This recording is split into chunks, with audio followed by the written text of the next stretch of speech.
Good morning mga katuka. Welcome po sa aking content at episode sa umagang ito. Ngayong umagang to mga idol, ay sasalang ko na po si Boston Sweater. Ayan po, nandito siya. At tamang-tama, nakatsin po tayo. Sinamantala ko yung pagkakataon kasi yung mga anak ko nandun sa labas, naglalaro. Grabe, ang ganda ng umaga oh. Ang ganda ng sikat ng araw ngayon. Dito muna tayo.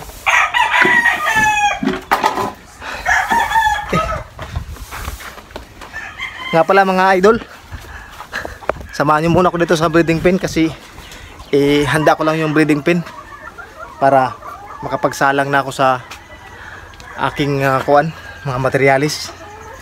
So, nandito tayo ngayon sa breeding pen na to. Ito. Ayan. Kaya ko lang dito ha. Ayan, baba natin konti. Okay. So ito mga katuka, yung mga materialis ko na nandito, bali dalawa lang yung 5K sweaters na meron ako ngayon. At meron dito isang malatuba, hindi ko pa naihatid dun sa kaibigan ko kasi medyo busy pa siya. So ngayon, ipapakita ko muna sa inyo yung mga itlog ng isang 5K sweater ko na pulit. Dito po. Ito ay mano-mano lamang, yung mga subo-subo lamang sa tandang yung prosesong ginagawa ko. Kaya ito nagkaroon siya ng itlog na 8 piraso. Ayan po. Ayan yung itlog niya oh. Magaganda po yung sukat nito. Ang lalaki. Ano?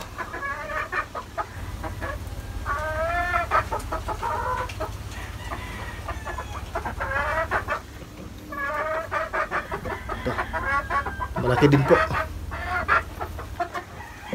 Gamit ko pong vitamins dito para mas maganda yung kanilang egg production at maganda yung fertility is yung breeder ADE.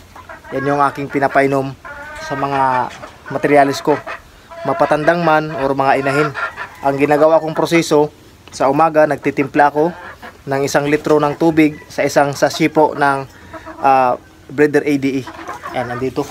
Di na lang kasi nandun sa bag. Nandun sa kwarto. Di ko na lang kukunin. Next time ipapakita ko sa inyo na lang yung pakete ng breeder ADE. Pero siguro naman familiar na po kayo dun sa breeder ADE na gawa ng excellence. Napakagandang gamitin na vitamina during po ng breeding program or breeding season. Ayan, nandito sila. Sa mga inahing manok ko po, nandito sila oh. Ayan. Yung isa, paika-ika yung isa kasi parang nadaganan ata ito or napilayan sa paglundag. So yung isa oh. Ayun yung nandoon. Ito yan. Ano yan? Oh yan oh. Pero nakakalipad naman siya. Nakuha siguro yan, napilayan paglundag niya ba. Pero magiging ayos din to.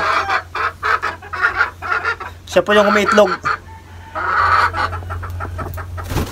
Nakakalipad naman siya.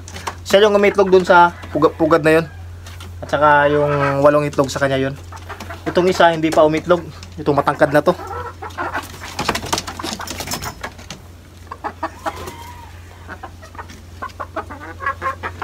Yung kanina nakita nyo naman po yung aking ganador na gagamitin. Yung sweater Boston. So yun po ay base din po sa inyong mga komento. At yun yung mga payo sa akin, suggestion na katuka. Yan yung muna yung ipares mo sa mga pulit mo na 5K sweater para hindi rin po daw malayo yung linyada. Sweater Boston para sa 5K sweater, so magkalapit lang na mga pamilya or family tree ng manok. Itong isa, kaya nga hindi ko pa na lalagay dito yung ganador kasi nandito pa yung malatuba. Ayan po, andito pa siya.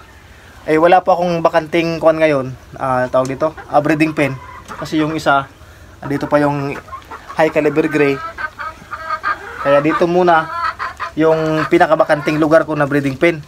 Hindi ko pwedeng may salang dito yung ganador, si sweater Boston sapagkat nandito pa si Himala to, baka mahaluan siya ba, makastahan siya. Tapos pag hinatid ko na dun sa kaibigan ko, ay magkaroon pa siya ng bulinga or similya na aking sweater Boston. Kaya dito, salang-salang muna ako mano-mano. Pinupuntahan ko yung ganador, dinadala ko lang yung mga pulit ko na 5K sweater dun sa sweater Boston. So ito mga katuka, oh, si sweater Boston. Ito, Lance de la Torre line, cross po sa 5K sweater from Airwax Game Farm. Okay, so mga katuka, ito yung ginamit kong ganador para sa breeding, para masubukan ko to dahil kakatapos lang ito maglugon. So maganda na yung kanyang buntot ngayon, kumpleto na. Yan po. Okay. Sana maganda po yung resulta at sana ay maayos po yung ipoproduce ng mga sisiw, para nang sa ganun ay maganda rin yung ating isi-share na mga linyada sa ating mga kaibigan, mga buyer o sa mga kliyente natin. So mag-share tayo balang araw. Sa ngayon, breeding muna kasi kailangan ko pa talaga mag-breed. Naubos talaga yung mga stock ko dito mga katuka, yung mga kakirels, kahit sisiw. Ikaw talaga, hindi pinapalampas na ating mga buyer, binibili sa atin. So ang natira sa akin dito, mga kuha na lang, kaunti na lang. Bayabas. Oh, sinong may gusto ng bayabas, oh. Sarap po, pulang bayabas to.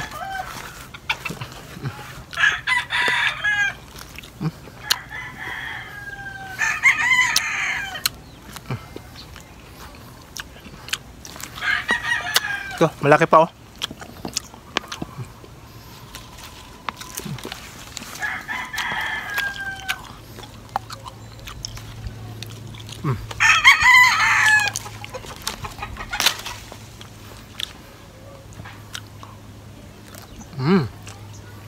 Grabe ang tamis.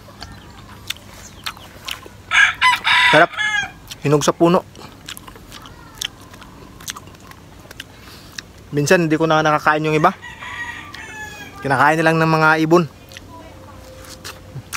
Hinayaan ko na lang para ang mga ibon may makain naman sila.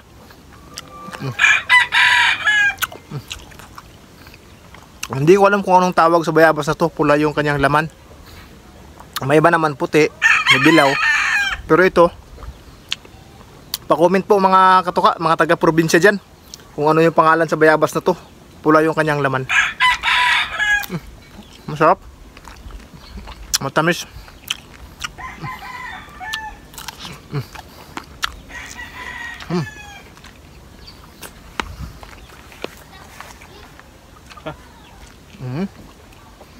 Ganito ba?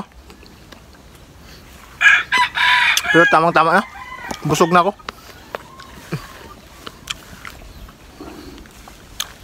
Ito, may tanim din ako dito na tubo. Ito. Tubo ito. Galing sa Siargao. Tinanim ko dito. Mahilig kasi akong tanim-tanim. Kaso lang yung lupa namin dito hindi gano'ng kataba ba. So yung ibang mga prutas na tinanim ko dito hindi nabuhay. Ilan lamang. Ito nga pala din yung saging na tinanim ko dati. Malaki na, oh. Yung mga lakatan. 3 puno lang, ay 4 na puno to. Kaso yung isa hindi nag-survive. 3 yung nabuhay. Gawa nang nagkaroon kasi dito ng malakas na hangin ba na tumba yung isa. 3 lang yung nag-survive. So ito mataas na, napakatangkad na, oh. Ilang months kaya ito bago magbunga. Ay paki-shoutout, paki-comment naman dito sa mga expert dyan, sa mga agriculture businesses ng ng mga saging, kung ilang buwan ba bumubunga yung lakatan. So ito po, mayroon akong 3 puno dito. Hindi ko to nakuha ng mga saha. Yan yung mga baby na mga puno. May nagsabi sa akin na alisin daw yung mga saha para yung nutrients ng lupa ay masusulo po ng itong malaki na. So yun mga katuka, mga idolo, yun lamang po para healthy yung ating content. Hindi natin i-focus lahat sa manok kasi alam nyo na napakahirap mag-vlog ngayon. Nakahirap maggawa ng content tapos ma-restrict lang dahil yung content daw natin ay yun nga, animal cruelty daw. Ay ewan ko kung wala naman tayong pinapakitang mga kuwan dito. Yung mga ayun, mga bawal ba? Dito tayo. Dito na lang kung si shoutout mga katuka. O dito na lang kung si shoutout. Pasensya na kayo sa background natin, no. Ayun po. So binabati ko lang po, shoutout kay Darwin Quintila. Ayan, aking follower sa Facebook. At kay Anthony Pax. Shoutout sa iyo katuka. Sana i-subscribe niyo po yung aking YouTube channel din. Mga idol, salamat po sa mga mag-subscribe. Mark Gatos ng Bacolod City, magandang umaga sa iyo. Kay Michael Leonardo, shoutout sa iyo katuka. At siyempre sa napakabait kong kaibigan at igsuon, kapatid, kay Christopher Nigapatan. Ingat ka dyan palagi, igsuon. At sa aking bagong kaibigan din po na taga Cambodia, pero nandyan siya ngayon sa Canada, nagtatrabaho, kay Brother Trachas ng Beast Bird Game Farm. Good morning sa inyong lahat. Shoutout po sa mga hindi na shoutout. Abangan nyo lang po yung ating mga next episode. Doon po tayo magsa-shoutout. At maraming salamat po sa inyong walang sawang pagsuporta, panonood na aking mga videos. Kayo na po bahala mag-subscribe. May subscribe button po dyan. Pakipindot na lang po at yung notification bell para updated sa mga bago kong i-upload na mga videos. May ilan kami. Makati. God bless po. Follow nyo po ako sa aking Facebook account, Katuka Backyard. Lagi nating tandaan, ang sabong ay sports lang. Huwag tayong magpakalulong sa sugal. Ingat.